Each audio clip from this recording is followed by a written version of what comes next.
Hey, hello and welcome to the 2v2 finals.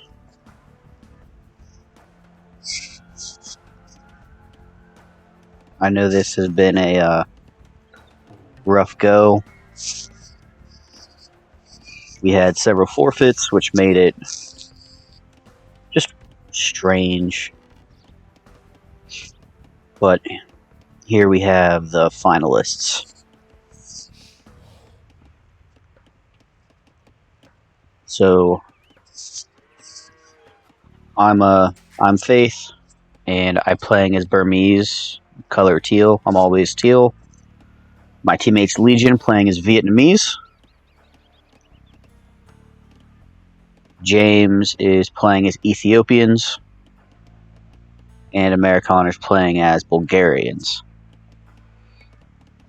Gonna go on double speed until about the fighting's about to start.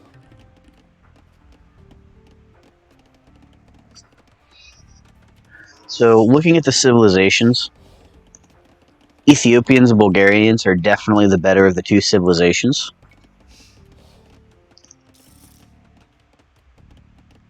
I got housed there, which is pretty noobish of me. Probably shouldn't have gotten housed. Legion still doesn't have his full set of farms up. James is fully farmed up. Amerikaner's got, there we go, fully farmed. So, what do you guys think? Ethiopians, some of the best siege in the game with siege onager and torsion engines.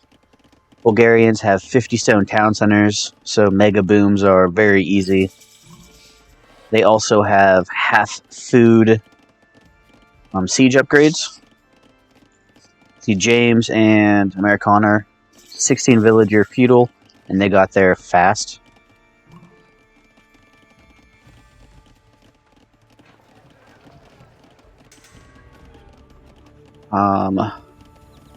Vietnamese, as you can see on the minimap, Legion and I could see our opponents because the Vietnamese bonus, you can see your opponents at the start of the game, which is the sole reason why I had Legion pick Vietnamese. I wanted to know exactly where our opponents were so I could attack as soon as possible.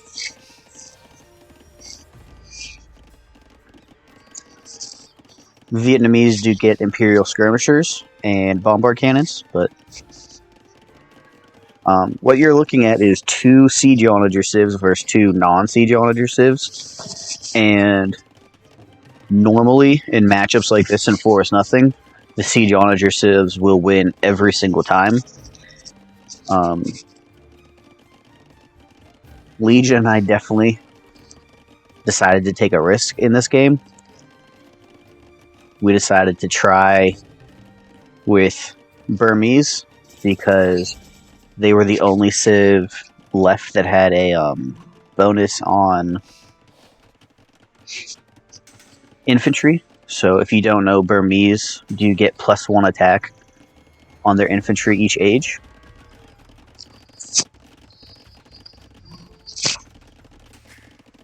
I didn't know whether to go 3 or 4 town centers, so since I was first to Castle Age, I decided to go for 4.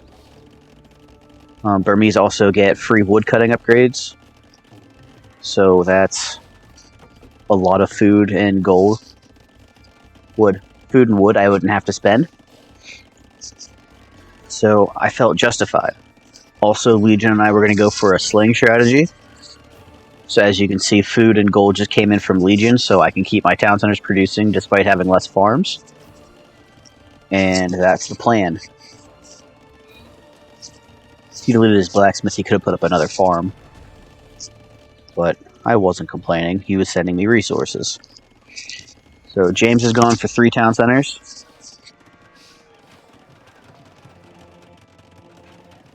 This is a very similar build to one of my build orders.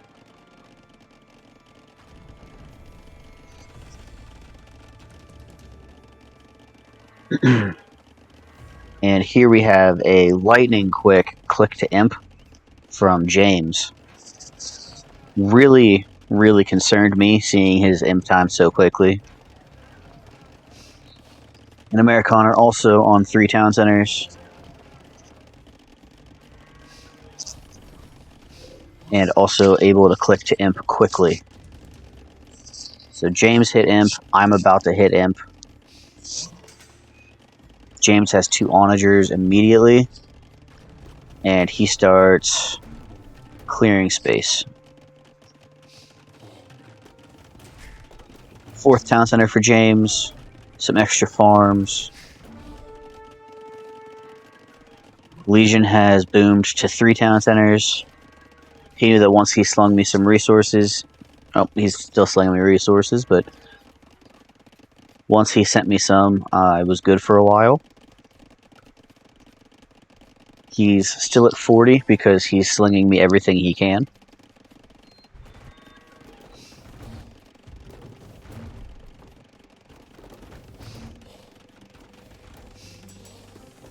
Oh yeah, I needed a little bit of gold to build another onager. I like to have 6. Having 2 onagers on each command queue, your 1, 2, and 3, it just makes it easier because 1 doesn't cut as much as 2 will. So I'm expanding, and I decided that the best thing to do would be attack instead of connect.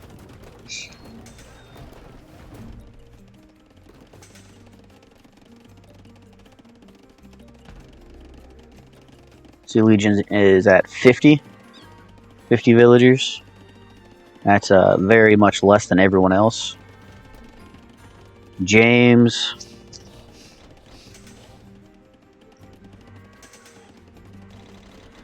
looks like he's got villagers stuck on a lumber camp back here.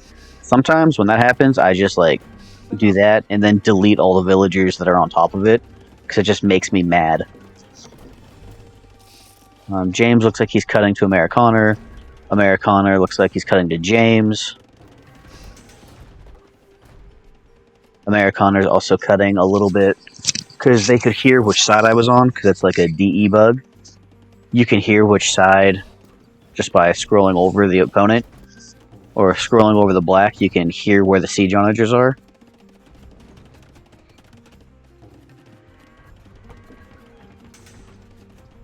So looking at Fog of War, I can see Amerikaner. But they can't see me. Oh, now they can.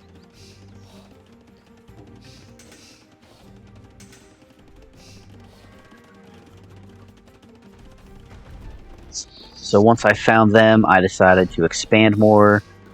I wanted to make sure they wouldn't cut to me first. And if they did, I wanted to have some military out. Don't know why James is producing halberdiers. I accidentally connected, so I said, alright, may as well send in what I got. And I started sending champions. Legion got to Imperial Age.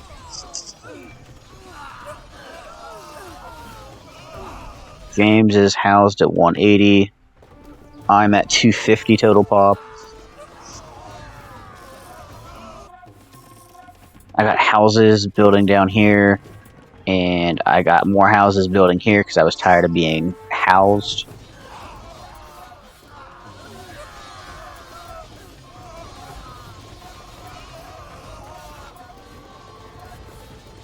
So,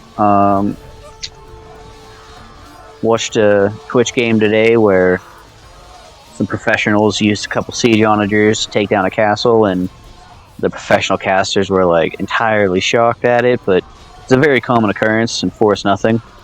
I used 12 or 11 siege onagers and knocked down a castle. As you can see, Amerikaner's base is pretty dead. Not much more he can do with that. He did have a couple villagers stuff, but you can see he's mass exodus over here, saving what he can so he can rebuild and get into the game. James sent Amerikaner wood so he could probably build a couple onagers so he can keep expanding.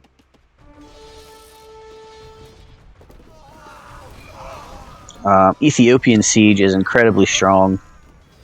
Some scorpions, some siege onagers, and they can just keep. They can keep you out forever. Unless you have some bombard cannons to snipe onagers and scorpions.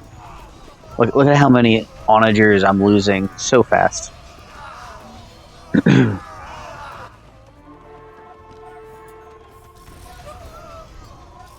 So something I'm noticing from James is he's still only at 200 total population.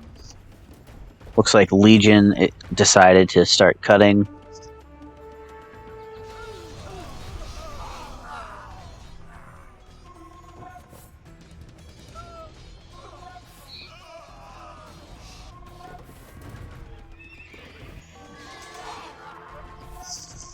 Yes, that's something that definitely hurt James in this game. The fact that he only has 210 total population, where I was using a full 300. Also, he didn't wall or block out my military, so I was able to just send champions into his base, which didn't do a whole lot, but is definitely disruptive. And it basically cleared this area of his military, so you're able to just walk in. James has a good bit of food, not much gold. Now he's pop capped at 195. Amerikaner's getting back into this game. But here you see signal he found that quick house wall. It's pretty good. He kept out the elephants. Pro play from Legion, instead of attacking the house, would have been just to cut to the side, cut those trees and go straight in, instead of trying to go through the house.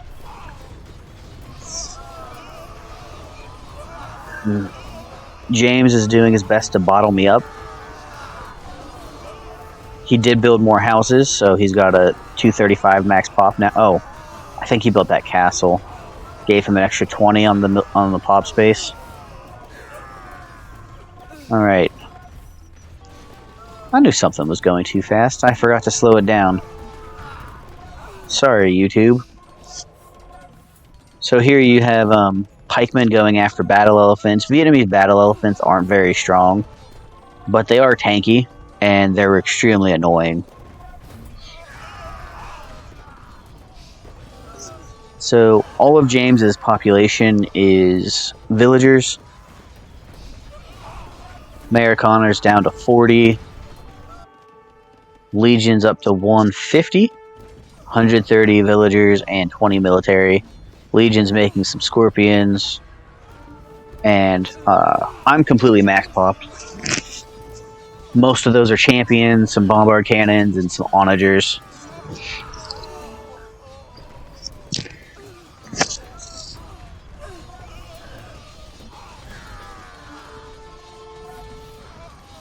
So I know it looks like the game was over incredibly fast, but that's because I had it on double speed the whole time. Look at that, he got house or barrack walled out again. So what he should have done was just take that, right click, one siege or one onager, cut some trees there, and he's in again.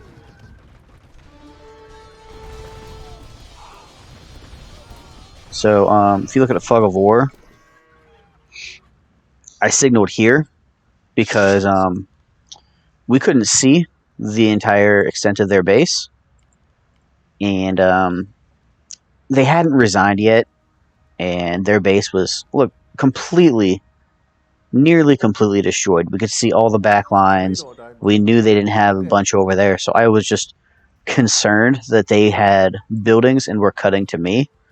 I mean, clearly you can see that they weren't, but that was my concern. So James called a good game, and That ended game 1. It was an extreme risk. Legion and I took a risk going with Burmese in game 1. If we had lost, we would have been on the back foot. We would have had to win our home map and then their home map. But as of game 1, we won. And that was mostly because they connected. They expected Legion and I to connect. They didn't expect us to full sling and go straight for the attack, which is what I thought would be the best strategy for that game. It worked out, and here's the results. 2-1 KD for me, great KD for Legion because he used like basically only elephants. Very, very bad KD for Amerikaner. It's like 1-9 and 1-2 for James. I know I got slung, but I also had my own economy. I just needed a little bit of help to get going as quickly as possible.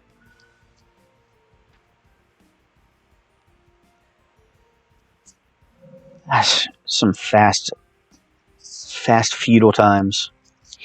I was first to castle by a solid almost a minute, which helped me get a villager lead and keep pushing.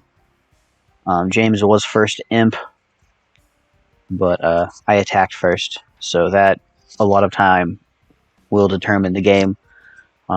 Most villagers, I didn't even build a castle that game. And there's the timeline. So, home map for James and Amerikaner is something that you guys have never seen before, even if you have watched all of our games. It's called Team Start.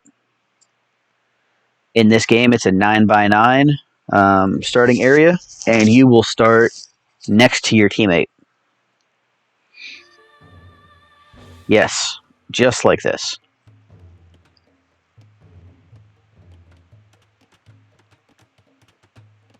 Weird, right? So this is a map made by James, and the point of this was to have full-out team fights instead of one flank killing another flank and then the whole team resigning. This is a way that we have everyone able to start fighting at the same time. So, this game, because we're so close, Legion picked Huns.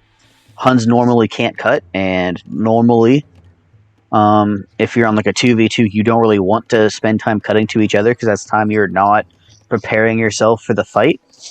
But because we're so close, Legion was able to go Huns, and I took Koreans. So, gonna pause this real quick. Let me see if I can pull up.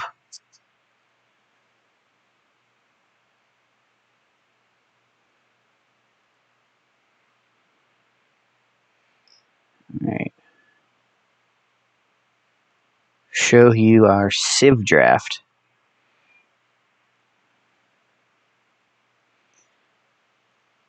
Alright, so Legion and I were extremely concerned, and with good reason. Persians, with their elephants, are incredibly bulky, hard to stop, and we didn't think that we could stop them. I mean, looking at it, none of those civs really can stand up to Persian war elephants. I guess Vikings would have been good with their castle techs. So Legion and I sat in our lobby for like 5 minutes discussing what civ to try to counter Persians with, because they also have Saracens, which is what we used to counter Persians the first time, but we didn't really have a good Persian counter. So we eventually decided to go with Koreans, and we'll see how that worked out. So, Koreans and Huns versus Malay and Persians. I like Malay You guys saw me use it in the finals of the 1v1. Infinite two-hand swordsman spam with whatever that technology is that makes their two-handed swordsman food only. Persians with their trash bows and war elephants make them a very, very strong civ. Very strong civ Persians. Huns, now that you're connected, now that you don't have to connect, you don't have to worry about it. Huns can just full boom. That is always something good. A lot of times, the winners will come down to who has the most resources. Someone runs out of resources and the game ends.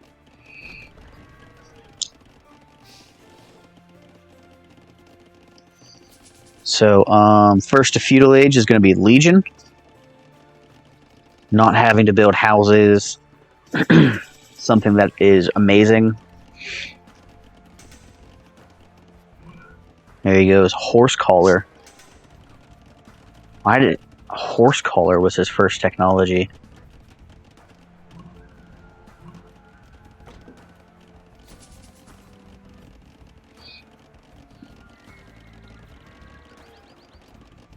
So let's look at villager counts. So I didn't know what I was doing. Legion and I played this a couple times, like 6, 7, 8, when we were practicing, trying to figure out a good home map. And then we decided we didn't want to use this as a home map because neither of us liked it. And if you look at the villager count, you'll see why. I struggled to find a way to build houses so I could keep producing villagers. And as of now, I am 9 villagers behind James and 6 behind Amerikaner.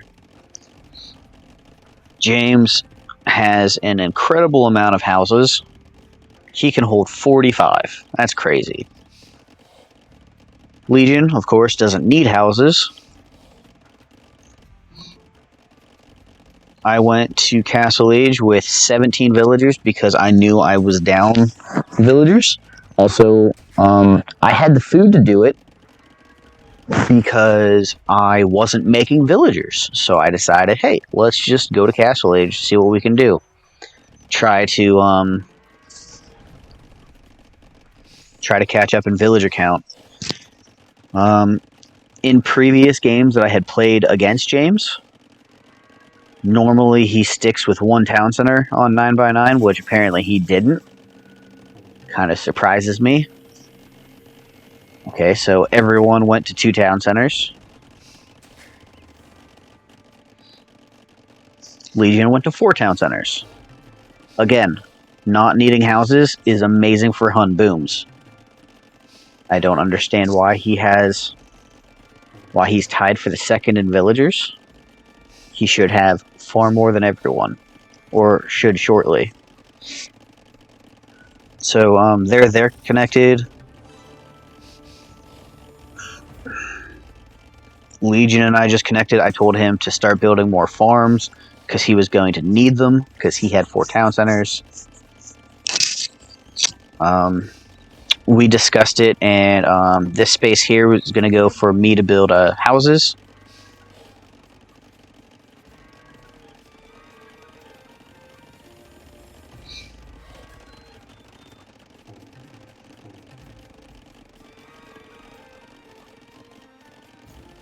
So, if anyone's watching this on YouTube, what do you think is stronger? Siege Draft with some halberdiers, or trash bows, Persian elephants, infinite two-handed swordsmen, and bombard cannons? Because I'll tell you what I think. I think that Persians and Malay should win this fight every time. This is... like, Legion and I were basically resigned to the fate of going to play on our home map because we didn't think we could win this. It's just big civ disadvantage. Now, I'm confused why Legion has no villagers queued up with over 1,000 food. I mean, he could build a market, sell the wood, and get to Imperial Age, like I'm doing right now. James is already an imp.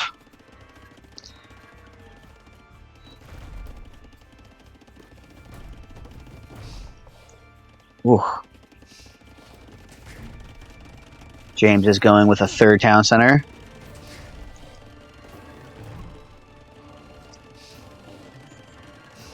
And that looks to be a fourth town center.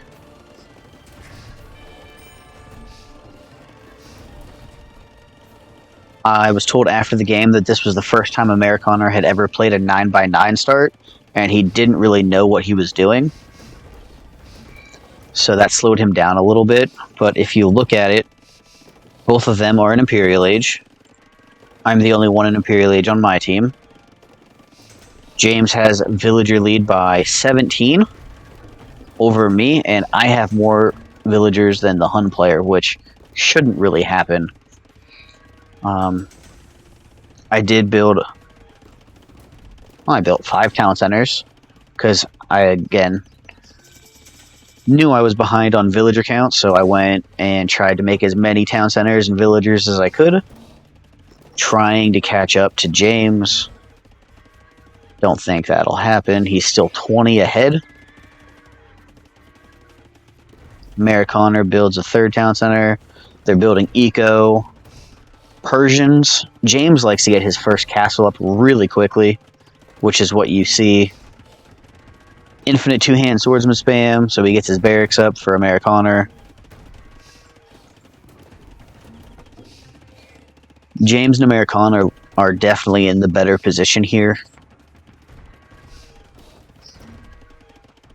At least as far as I can tell.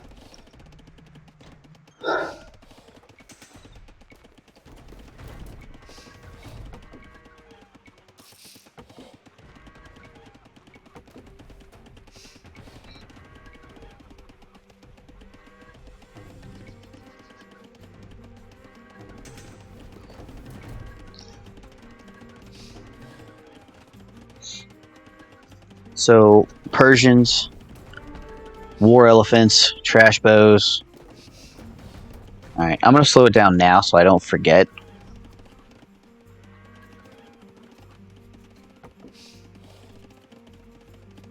If you look at it, somehow... Okay, Amerikaner, he's dragging their team score down a little bit. He had probably just sold all of his wood. I just sold all of my wood.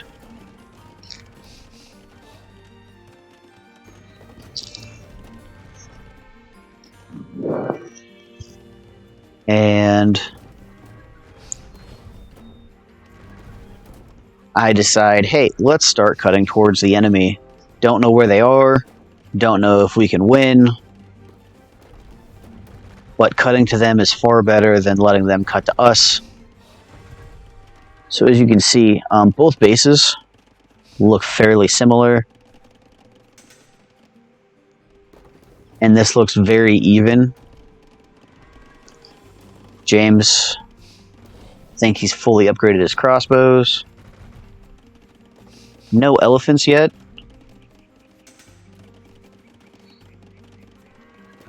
He's capped at 180 population. I'm capped at 155. Not capped, but you know what I mean. So James is putting up a second castle. Just want to see if he accidentally hits it with an onager. Nope. I've done that before, where you get like 10 hit points on your castle, and then your onagers attack ground and destroy your castle, and then all the gold that you spent building or buying the stone for the castle just wasted.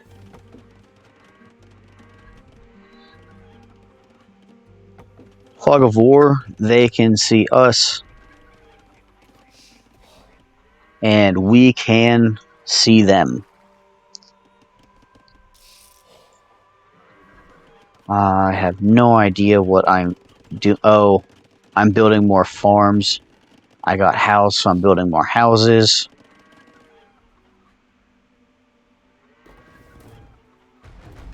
I don't think I have actually noticed them at this point. Then Legion points them out.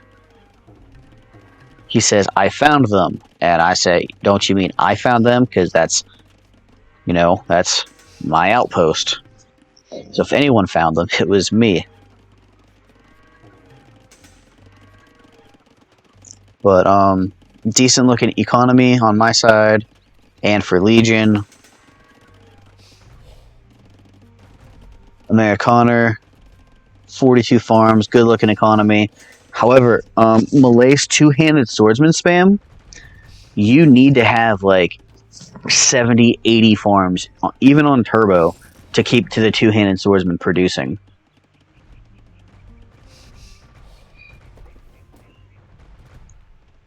Legion, he's got a little bit of gold, some food, and he's making some paladins. He's got fully upgraded paladins. James has an incredible choke point right here. Like, those paladins can literally go nowhere, and they're just getting slaughtered. The slaughter of those paladins is crazy.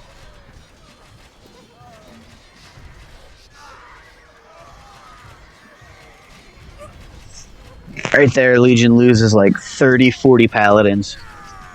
And James loses like nothing.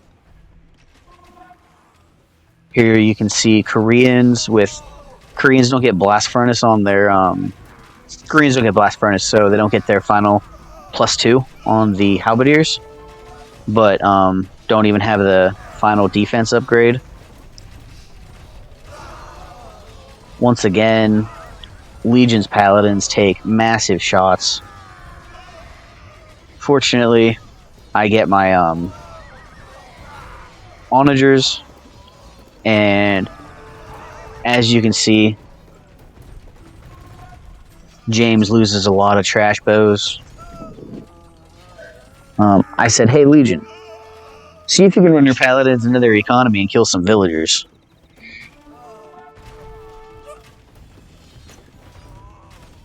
So that is what those paladins are doing.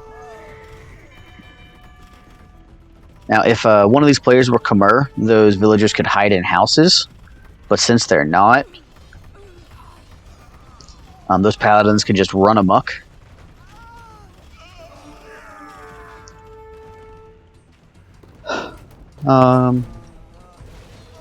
Amerikaner is about to get into this fight, although he has no upgrades on his infantry. He does have siege engineers. One of the reasons I picked Koreans for this game was the +1 range. I think it's called like Shinchikon or something. The castle upgrade that gives +1 range to the mangonel line.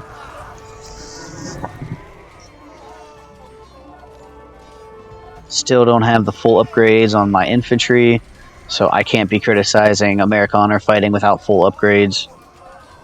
Two-handed swordsman will absolutely destroy halberdier, so this is not a really good fight for me. But paladins do destroy two-handed swordsmen.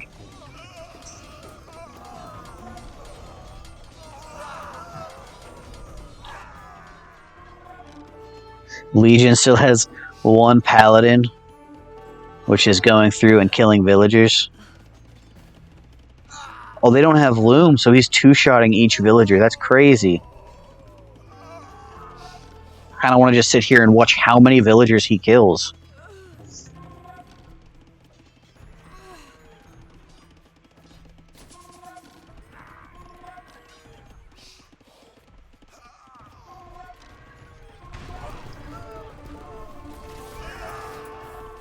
I know there's like a whole fight going on, but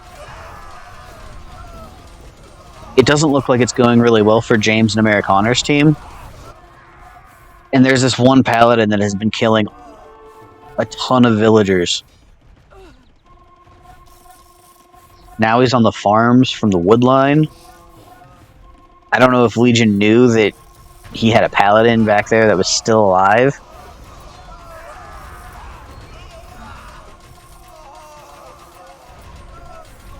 Alright, now we're seeing like a full spam from Amerikaner. But look at his farm number. He went from 40-some farms to 28.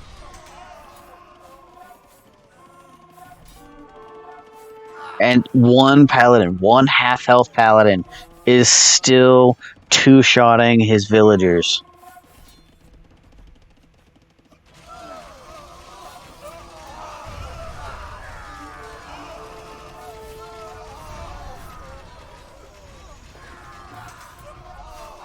This looks like a big jumbled mess. And James and Amerikaner definitely look like they're holding. And that paladin, this single paladin has to be the game MVP right now. He has killed like 30 villagers single-handedly. No, why would you go attack the house? Attack more villagers.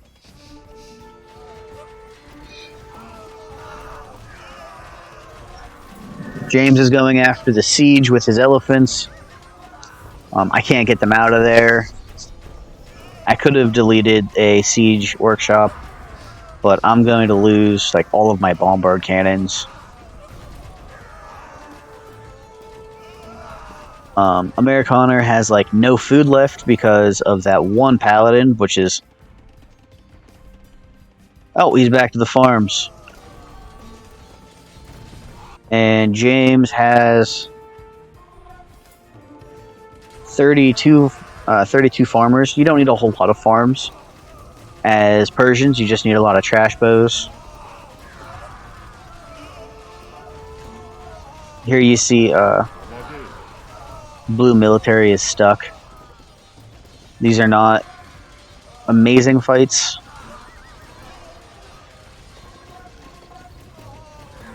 Fully upgraded halberdier do trade off really well versus paladins. They got heavy scorpions behind. Is it dead? Oh, they finally killed the paladin. Let's check Amerikaner's villager count. 83. I think Amerikaner had like 130 villagers whenever that single paladin started going through Amerikaner's economy, and he went the whole way down to 83 villagers.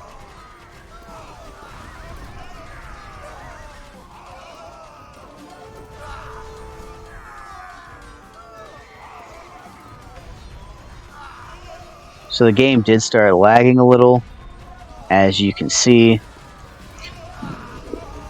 As far as villagers go, Legion has 190, I have 160, James has 140, and Amerikaner's building some back. And as he's building some back, Legion gets more paladins on his farms. Legion's sending siege rams to attack some barracks. So, at this point, the game looks pretty over. James still has a castle. Amerikaner still has a castle, so they can still make elephants. They can still fight. Doesn't look like they're going to be able to fight much longer, as me and Legion are pushing in pretty well.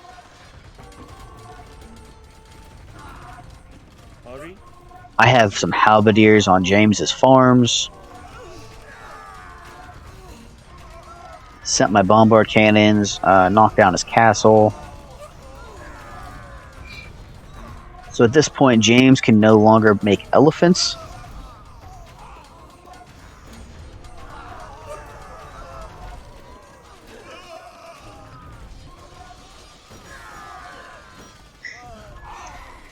Legion has another paladin up on the farms.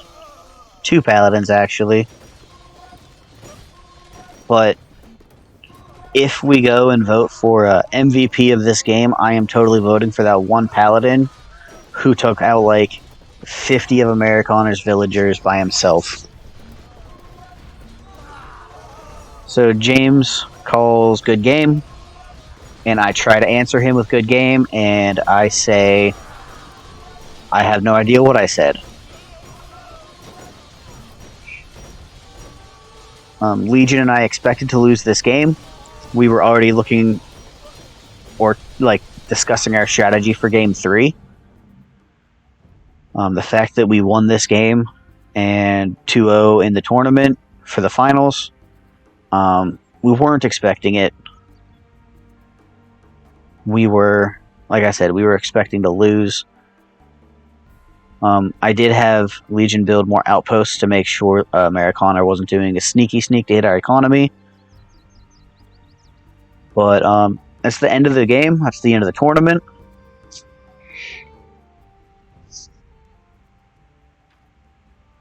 I can't believe it ended like that. I think I'm going to go back and watch that single paladin to see just how many villagers that one paladin killed. Because out of those 800 kills, at least 50 of them came from one paladin who was running around Amerikaner's woodline.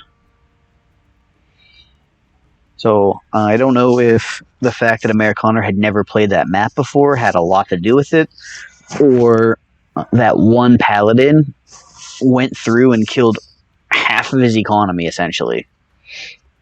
So Amerikaner's economy was not the best, but it could have been a lot better if he hadn't lost like 30 farmers to one paladin.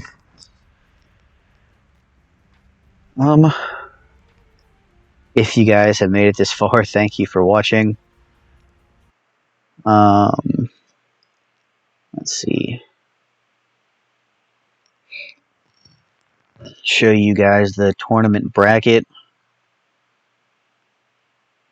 And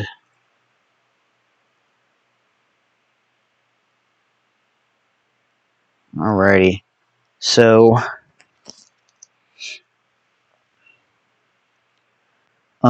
Ethan and Tai Chi lost to James and Amerikaner.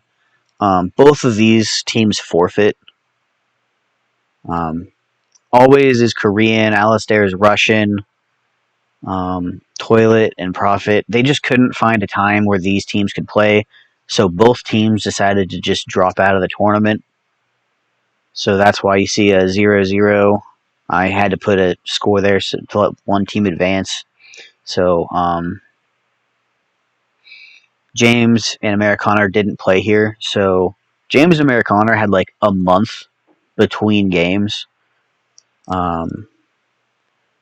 Legion and I had forfeit for our first match.